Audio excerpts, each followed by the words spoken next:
నమస్తే నీరీస్ ఇంపీరియల్ ఛానల్కి స్వాగతం. మన ఛానల్లో ఈరోజు చెప్పుకోబోతున్నాం కటాక్ష శతకం నుంచి శ్లోకాలు, ఆ శ్లోకాల్లోని ప్రతి పదానికి అర్థాలు, భావాన్ని అన్నీ చెప్పుకోబోతున్నాము.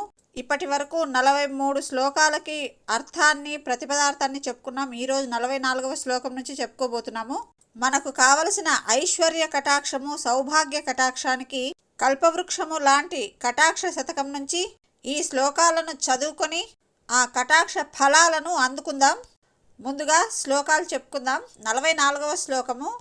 కామాక్షి తావక కటాక్ష మహేంద్ర నీల సింహాసనం శ్రితవతో మకరధ్వజస్య సామ్రాజ్య మంగళ విధౌ మణికుండల శ్రీ నీరాజనోత్సవ తరంగిత దీపమాల. ఇది శ్లోకము. ఈ శ్లోకంలో అమ్మవారి యొక్క కటాక్షాన్ని ఎలా వర్ణిస్తున్నారు, ఆ భావం ఏంటి, ఆ పదాలకు అర్థాలు ఏంటి చూద్దాం. ముందుగా పదాలకు అర్థాలు చూస్తే, కామాక్షి అంటే ఓ కామాక్షి దేవి, తావక కటాక్ష మహేంద్ర నీల అంటే నీ కటాక్షము అనేది ఇంద్రనీలమణి అని. తావక అంటే నీ యొక్క, కటాక్ష అంటే కటాక్షం అనేది మహేంద్ర నీల అంటే ఇంద్రనీలమణి వంటి అని. సింహాసనం అంటే సింహాసనమును, శ్రితవత అంటే ఆశ్రయించినటువంటి, మకరధ్వజస్య అంటే మన్మధుని యొక్క, సామ్రాజ్య మంగళ విధౌ అంటే సామ్రాజ్య పట్టాభిషేకము అనేటటువంటి కార్యక్రమంలో, మణికుండల శ్రీ అంటే మణికుండల కాంతి, మణికుండలాలు అంటే అమ్మవారి కరుణాభరణాలు ఉంటాయి కదా, ఆ వాటి యొక్క కాంతి అనమాట. నీరాజనోత్సవ అంటే నీరాజనోత్సవమును పొందిన అంటే హారతులు ఇస్తున్నట్టుగా అనమాట. తరంగిత దీపమాల అంటే ఆ విధంగా హారతులు ఇస్తున్నట్టుగా అనిపిస్తున్న దీపమాలగా, రాజతి అంటే ప్రకాశించుచున్నది అని. చూద్దాం భావం ఏంటో. ఇందులో ఏంటంటే అమ్మవారి యొక్క కటాక్షాన్ని సింహాసనంగాను, అమ్మవారి యొక్క మణికుండలాల కాంతి హారతిగాను వర్ణిస్తున్నారు. ఎవరు సింహాసనం మీద కూర్చున్నారు, ఎవరికి హారతిని అందుకుంటున్నారు, ఎవరు హారతిని అందుకుంటున్నారు అనేది చూద్దాం ఇప్పుడు. అమ్మవారి యొక్క కటాక్షము మహేంద్ర నీలమణిలతో తయారు చేసిన సింహాసనం వంటిది అనిపిస్తోందట, అలా వర్ణిస్తున్నారు. దానిని ఎక్కి కూర్చున్న వాడెవరు అంటే మన్మధుడు. అప్పుడు వానికి పట్టాభిషేకము జరిగెను. ఈ విధంగా పట్టాభిషేకం జరిగిన తర్వాత చివరిగా నీరాజనాన్ని ఇస్తారు కదా, ఆ నీరాజనంలో దీపమాలగా అనిపిస్తోందట. ఏంటంటే అమ్మవారి యొక్క మణికుండలముల యొక్క కాంతి, అంటే మన్మధునికి హారతులు ఇస్తున్నట్టుగా అనిపిస్తోందట అమ్మవారి మణికుండలముల కాంతి. తర్వాతి శ్లోకం చూద్దాం. 45వది. మాతః క్షణం స్నపయమాం తవ వీక్షితేన మందాక్షితేన సుజనైర పరోక్షితేన కామాక్షి కర్మతి మిరోత్కర భాస్కరేణ శ్రేయస్కరేణ మధుపద్యుతి తస్కరేణ. ఇది శ్లోకము. ఇందులో పదాలకి అర్థాలు చూద్దాం, తర్వాత తాత్పర్యాన్ని గ్రహిద్దాం. మాతః అంటే ఓ అమ్మ అంటే కామాక్షి, ఓ కామాక్షి దేవి అన్నట్టుగా. మధుపద్యుతి తస్కరేణ అంటే తుమ్మెదల కాంతిని దొంగలించు. ఇక్కడ తుమ్మెదల కాంతి అంటే తుమ్మెదలు ఏం పని చేస్తున్నాయో ఆ పనిని దొంగలిస్తున్నట్టుగా అనమాట. అంటే తుమ్మెదలు ఏం చేస్తుంటాయి, పువ్వుల్లోని మకరందాన్ని ఆరగిస్తూ ఉంటాయి. అంటే పువ్వుల్లోని మకరందాన్ని దొంగలిస్తున్నట్టుగా చెప్తున్నారనమాట. శ్రేయస్కరేణ అంటే శుభముల కలిగించు. కర్మ తిమిరోత్కర భాస్కరేణ అంటే కర్మములు అనేది చీకట్ల గుంపునకు సూర్యుడైన. మందాక్షితేన సిగ్గు కలిగిన. సుజనై అంటే సుజనై అంటే మంచివారి చేత. అపరోక్షితేన అంటే సాక్షాత్కరింపజేసుకొనబడిన అని అర్థం. నెక్స్ట్ తవ అంటే నీ యొక్క. వీక్షితేన అంటే చూపు చేత. క్షణం అంటే కొంచెం సేపు. మాం అంటే నన్ను. స్నపయ అంటే తడుపుము. ఇక్కడ భక్తుడు ఏమంటున్నాడంటే, అమ్మా నీ కటాక్షము చేత నన్ను కొద్దిసేపైన, క్షణకాలమైన స్నానమాడింపుము అని చెప్తున్నాడు. నీ కటాక్షంలో తడిచిపోయేలా అంటే అమ్మవారి కటాక్షంలో ఎప్పుడు దయ అనేది ఉంటుంది కదా, కరుణ అనేది ఉంటుంది కదా, రసము, అందులో నన్ను తడిపేయి అన్నట్టుగా ప్రార్థిస్తున్నాడు అనమాట. ఇంకా ఏం చెప్తున్నారంటే, అమ్మా నీ చూపు ఎటువంటిది అంటే మా కర్మాంధకారాన్ని పారద్రోలేటటువంటి సూర్యుడి వంటిది. అలాగే మరొక ఉపమానం ఏం చెప్తున్నారంటే, ఎవరైనా ఒక దొంగ ఉన్నాడనుకోండి, ఆ దొంగ దగ్గరే దొంగతనం చేయడానికి మరొక దొంగ వచ్చాడనుకోండి. ఇప్పుడు మొదటి దొంగ దొంగతనాలు మానేసి, అంటే దొంగతనాలు అని కాదు, అప్పటికి దొంగతనం మానేసి మంచివాడైపోయినట్టు. అలాగే తుమ్మెదలు లేదా తేనెటీగలు ఉన్నాయనుకోండి, ఏవైతే మధువుని సేవిస్తూ ఉంటాయో, మధుని లేదా తేనెని పోగు చేస్తూ ఉంటాయో, వాటి దగ్గర మరొకరు వచ్చి దొంగలించారనుకోండి ఆ మధువుని, ఇక ఈ తేనెటీగలు లేదా ఈ తుమ్మెదలు మధువుని దొంగలించడం మానేస్తాయి కదా. ఆ విధంగా కర్మ అంధకారము అనేది మాలోని జ్ఞానాన్ని దొంగలిస్తోంది. కాబట్టి అటువంటి కర్మలు అనే అంధకారాన్ని నీవు దొంగలించు తల్లి. అంటే దొంగలించడం అంటే ఇక్కడ దాన్ని అధిగమించు, దాన్ని పారద్రోలు అని అర్థం. ఆ విధంగా కర్మాంధకారాలను పోగొట్టి మనకి జ్ఞానం అనేటటువంటి వెలుగునిచ్చేటటువంటి ఆ అమ్మవారి చూపు, కటాక్షము అనేది మా మీద కాసేపు నిలుపుము తల్లి అని కోరుకుంటున్నారు. అలా నిలిపినప్పుడు కాసేపు ఆ కటాక్షంలో, ఆ అమ్మవారి యొక్క దయలో మేము తడిచి అమ్మవారి కటాక్షాన్ని సాక్షాత్కరించుకుంటాము అనేది ఇందులోని అర్థం. తర్వాతి శ్లోకం చూద్దాం. 46వది. ఈ కటాక్ష శతకంలోని ప్రత్యేకత ఏంటి అంటే, అమ్మవారి యొక్క కటాక్షము జ్ఞానాన్ని ప్రసాదించేది, ఐశ్వర్యాన్ని ప్రసాదించేది, భాగ్యమును ప్రసాదించేది. ఇన్నిటిని కటాక్షిస్తుంది, ఇన్నిటిని పొందుతాం. కాబట్టి మనము తప్పనిసరిగా ఈ కటాక్ష శతకమును చదివి కోరుకున్న ఐశ్వర్యాలని పొందుదాం. ఇక 46వ శ్లోకాన్ని చెప్పబోతున్నాను. ప్రేమాపగాపయసి మజ్జనమార చయ్య యుక్త స్మితాంశు కృత భస్మ విలేపన శ్రీ కామాక్షి కుండలమణి ద్యుతిభిర్జటాలః శ్రీకంఠమేవ భజతే తవ దృష్టిపాతః. ఇక్కడ కటాక్ష శతకంలోని ప్రత్యేకత ఏంటంటే, ఈ శ్లోకాలను చదవడము అనేది శివపార్వతులను అంటే అర్ధనారీశ్వర తత్వమును మనము పూజిస్తున్నట్టు, భజిస్తున్నట్టు. శివుడి యొక్క, అమ్మవారి యొక్క కటాక్షమును, దయను పొందడానికి ఈ శ్లోకాలను చదవడం అనేది సులభ మార్గము. కాబట్టి మనసారా ఆ ఇద్దరిని స్మరిస్తూ ఈ శ్లోకాలను చదవండి. మనసును కాసేపు ఈ శ్లోకాల మధ్యలో ఈ భావాన్ని అనుభవిస్తూ, ఆనందిస్తూ విహరించేలా చూడండి. ఆ శివపార్వతుల కటాక్షము చేత అన్నీ శుభాలే జరుగుతాయి అని చెప్పడం అతిశయోక్తి ఎంత మాత్రము కాదు. సరే, ఇక ఈ శ్లోకంలో అమ్మవారి కటాక్షము శివదీక్ష తీసుకున్నదా అన్నట్టుగా చెప్తున్నారు. ఇక్కడ మనకు ఒక వాక్యం ఉంది, నా రుద్రో రుద్రమర్చయేత్ అని చెప్తుంటారు. అంటే రుద్రుడు కానివాడు రుద్రుణ్ణి అర్చింపకూడదు అని ఒక అర్థం వచ్చే విధంగా ఒక వాక్యం ఉంది కదా. ఇక్కడ రుద్రుడు కావడము అంటే మనసు నిండుగా శివుణ్ణి తలుచుకోవడం, శివోహం అంటుంటారు కదా, తానే శివుడైపోయినట్టుగా భావించుకోవడం అనమాట. ఆ విధంగా ఇక్కడ అమ్మవారు కూడా శివుడిలాగా అయిపోయిందంట. మరి శివుడికి భస్మధారణ ఉంటుంది, జటాజూటం ఉంటుంది. మరి అమ్మవారికి భస్మధారణగా ఏముంది, జటాజూటముగా ఏమి కలిగి ఉంది అనేది చూద్దాం. అలాగే శివుడు గంగను ధరించి ఉంటాడు కదా, నీటిలో ఎప్పుడూ తడుస్తూ ఉంటాడు. మరి అమ్మవారు శివుడి యొక్క ప్రేమ అనే నదిలో ఎప్పుడూ స్నానమునరిస్తూ ఉంటుందట. మరి భస్మం ఏంటి అంటే, తన చిరునవ్వు అనేది తెల్లని కాంతి బూడిద పూతలాగా ప్రకాశిస్తూ ఉంటుందట.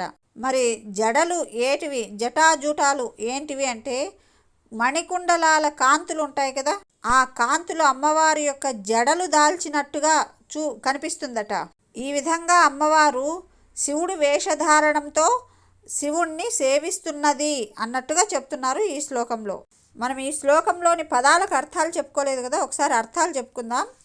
కామాక్షి అంటే ఓ కామాక్షిదేవి, తవ అంటే నీ యొక్క, దృష్టిపాత అంటే చూపు, ప్రేమాపగాపయసి అంటే ప్రేమ అనేటటువంటి నది నీటిలో, మజ్జనం అంటే స్నానమును, ఆరచెయ్య అంటే చేసి, యుక్త అంటే కూడిన అని, స్మిత అంటే చిరునవ్వు యొక్క, అంశు అంటే కాంతిచే, కృత అంటే చేయబడిన, భస్మ విలేపన అంటే బూడిద పూత యొక్క, శ్రీహి అంటే కాంతి కలదై, కుండల మణిద్యుతిభి అంటే కుండల మణికాంతులచే, జటాలహ అంటే జడలు దాల్చినదే, శ్రీకంఠం ఏవ అంటే శివుడిని, భజతే అంటే సేవించుచున్నది అని.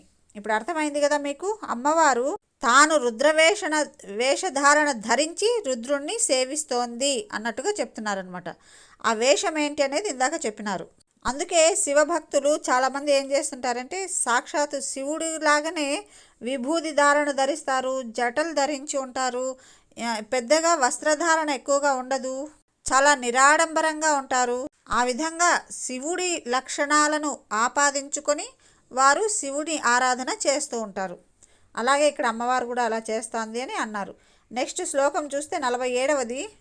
కైవల్యదాయ కరుణారస కింకరాయ కామాక్షి కందళిత విభ్రమ శంకరాయ ఆలోకనాయ తవ భక్తవ శంకరాయ మాతర్నమోస్తు పరతంత్రిత శంకరాయ. ఇది శ్లోకము. ఇందులో ప్రతి పదానికి అర్థం చూద్దాం. మాత అంటే అమ్మా అని, కామాక్షి అంటే ఓ కామాక్షిదేవి, కైవల్యదాయ అంటే కైవల్యమును ఒసగునట్టి, కరుణారస కింకరాయ అంటే కరుణారసము సేవకముగా కలిగిన, అంటే కరుణారసము సేవకుడుగా ఉన్నట్లు అని చెప్తున్నారు.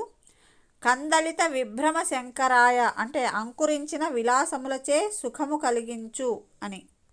భక్త వశంకరాయ అంటే భక్తులు వశంకరులుగా కలిగిన, పరతంత్రిత శంకరాయ అంటే పరతంత్రుడుగా మార్చబడిన శంకరుడు గల, తవ అంటే నీ యొక్క, ఆలోకనాయ అంటే చూపు కొరకు, నమః అంటే నమస్సు, అస్తు అంటే అగుగాక అని.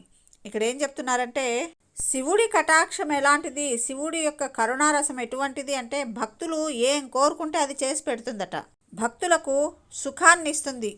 శివుడి కరుణ భక్తులకు వశమైపోవడము అంటే సాక్షాత్ శివుడే భక్తులకు వశమైపోయినట్టు కదా. ఆ విధంగా భక్తులకు వశమైపోయి వారికి కోరికలు నెరవేరుస్తూ సుఖాలనిచ్చేటటువంటి శివుడినే తన వశమునరించుకొనినటువంటి నీ కటాక్షానికి నమస్కారము తల్లి అని అర్థము. శివుడు భక్తులకు వశమైతే అమ్మవారు శివుడిని వశమునర్చుకుందనమాట.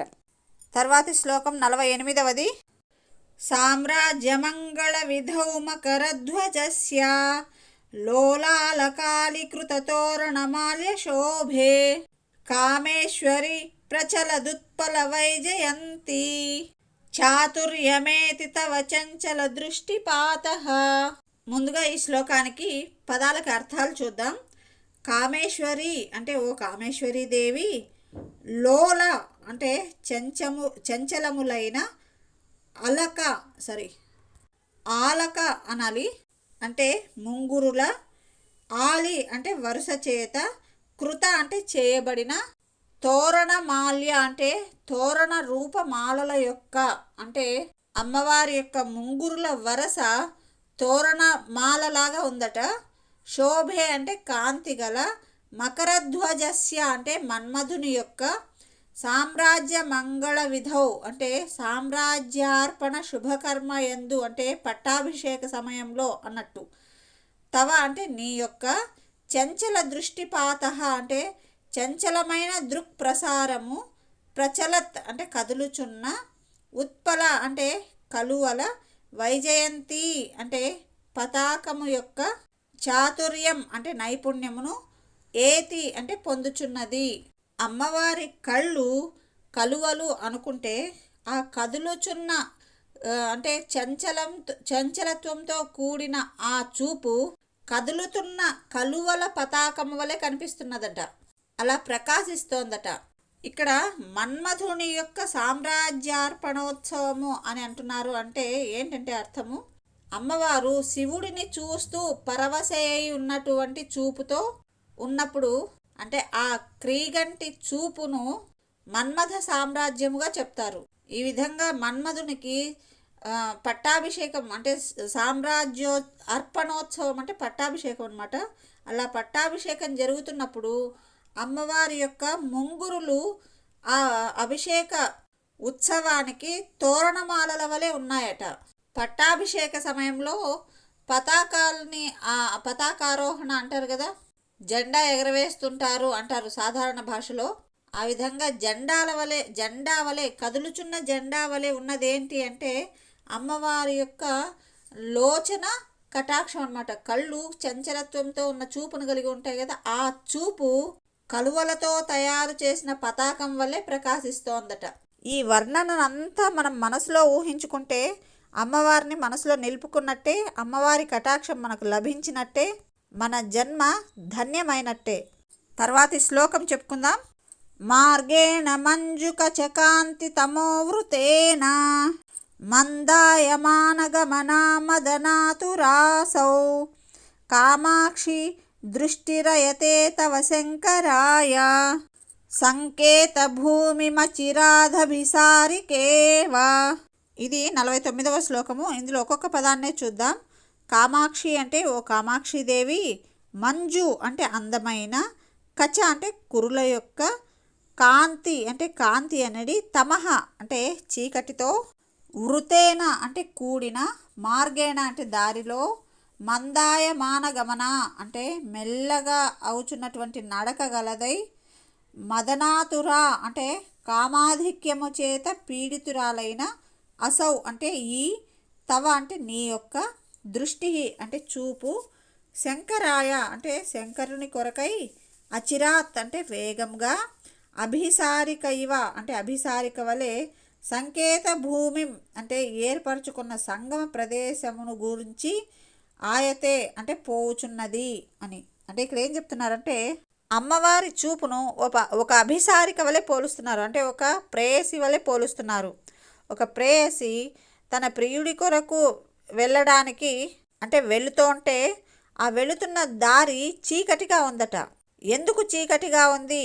అసలు ఎవరు అభిసారిక అంటే అమ్మవారి కటాక్షము అనేటటువంటి అభిసారిక అన్నమాట. ప్రేయసి తన ప్రియుడిని కలుసుకోవడానికి అంటే శంకరుడిని కలుసుకోవడానికి వెళుతున్నప్పుడు అమ్మవారి యొక్క నల్లటి ముంగురులు ఉంటాయి కదా, ఆ ముంగురుల వల్ల ఆ దారి చీకటిగా, ముంగురుల చీకటి ముసిరిన దారిలో వెళుతోంది అని చెప్తున్నారనమాట. ఆ విధంగా ఊహించి చెప్తున్నారు. అమ్మవారి ముంగురులు అనే చీకటి ముసిరిన దారిలో అమ్మవారి అంటే కామాక్షిదేవి యొక్క కటాక్షము అనే అభిసారిక శంకరుడిని చేరడానికి వెళుతోంది అని. తర్వాతి శ్లోకం 50వది. వ్రీడానువృత్తిరమణీకృత సాహచర్య శైవాలితాంగల రుచాశశిశేఖరస్య కామాక్షి కాంతి సరసీం త్వదపాంగలక్ష్మీ మందం సమాశ్రయతి మజ్జన ఖేళనాయ. ఇది శ్లోకము. ఇందులో పదాలకి అర్థాలు చూసి అమ్మవారి యొక్క కటాక్షమును ఎలా వర్ణించారో చూద్దాం తాత్పర్యంలో. కామాక్షి అంటే ఓ కామాక్షిదేవి, వ్రీడానువృత్తి రమణి అంటే వ్రీడ అంటే లజ్జ అంటే ఒక రకమైన బిడియం అన్నమాట. వ్రీడానువృత్తి రమణి అంటే లజ్జ అనేది దాసి చేత, కృత అంటే చేయబడిన, సాహచర్య అంటే సహచరణము గల, త్వదపాంగ లక్ష్మీ అంటే నీ యొక్క కడగంటి లక్ష్మి అంటే అమ్మవారి కటాక్షం అనేది లక్ష్మీదేవి అంటే ఒక సంపద కదా, ఆ విధంగా నీ కడగంటి లక్ష్మి. శశిశేఖరస్య అంటే చంద్రుని ధరించినటువంటి శివుడి యొక్క అని, గలరుచ అంటే కంఠకాంతి చేత, గళము అంటే కంఠము, రుచి అంటే కాంతి కదా, ఆ విధంగా గళరుచ అంటే కంఠకాంతి చేత, శైవాలితాం అంటే నాచు ఏర్పడిన అని, కాంతి సరసీం అంటే కాంతి అనేది సరస్సును, మజ్జన ఖేళనాయ అంటే జలక్రీడ కొరకు, మందం అంటే మెల్లగా, సమాశ్రయతి అంటే ఆశ్రయించుచున్నది అని. ఇక్కడ అమ్మవారి కటాక్షము యొక్క లక్ష్యం ఏంటి అంటే శివుడు అనేది అర్థం అన్నమాట. ఇంకా ఏం వర్ణిస్తున్నారంటే అమ్మవారి యొక్క కటాక్షము లేదా కడగంటి చూపు యొక్క కాంతిని రాణితో పోలుస్తున్నారు. ఆ రాణి ఒక దాసితో ఒక సేవకురాలతో కలిసి నడిచి వెళ్తోందట. ఎవరు ఆ సేవకురాలు అంటే లజ్జ అనే సేవకురాలు అనమాట. అంటే బిడియపడుతూ వెళ్తున్న, బిడియముతో కూడి వెళ్తున్న అమ్మవారి యొక్క కటాక్ష కాంతి ఒక నాచుగల సరస్సులో స్నానమాడి వినోదించడం కోసం వెళ్తోందట. ఆ సరస్సు ఏంటి అంటే శివుడి యొక్క కంఠకాంతి అట.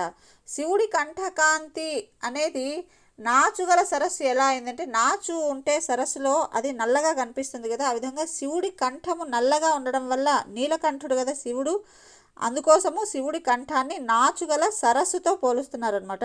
ఆ విధంగా అమ్మవారు తన బిడియము అంటే అమ్మవారి యొక్క కటాక్ష కాంతి బిడియము అనేటటువంటి దాసితో, సేవకురాలితో లేదా పరిచారికతో కలిసి శివుడి యొక్క కంఠకాంతి అనే నదిలో స్నానం ఆచరించడానికి వెళ్ళింది అని వర్ణిస్తున్నారనమాట.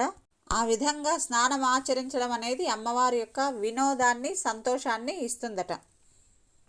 ఇవి ఈరోజు మనం చెప్పుకున్న కటాక్ష శతకంలోని కొన్ని శ్లోకాలు. ఈ శ్లోకాల్లో ఎలా అయితే అమ్మవారి యొక్క కటాక్షము మన్మధుడి సామ్రాజ్యం అయిపోయిందో, ఆ విధంగా మనకు కూడా మన పరివార సామ్రాజ్యంలో మంచి ఐశ్వర్యాలను ఇవ్వాలని, మన్మధుడు ఏ విధంగా అయితే అమ్మవారి కటాక్షంలో సామ్రాజ్య పట్టాభిషేకాన్ని పొందుతాడో, ఆ విధంగా మనం కూడా మంచి మంచి ఉన్నత స్థానాలను కలిగి ఉండాలని, మనసులో కోరికలు నెరవేరాలని, నిత్యము సంతోషంగా ఉండాలని కోరుతూ ఆ అమ్మవారిని ఈ కోరికలన్నీ నెరవేర్చాలని ప్రార్థిస్తూ మరొక వీడియోలో మిగిలిన శ్లోకాలు చెప్పుకుందాం. అంతవరకు ధన్యవాదములు. Have a nice day.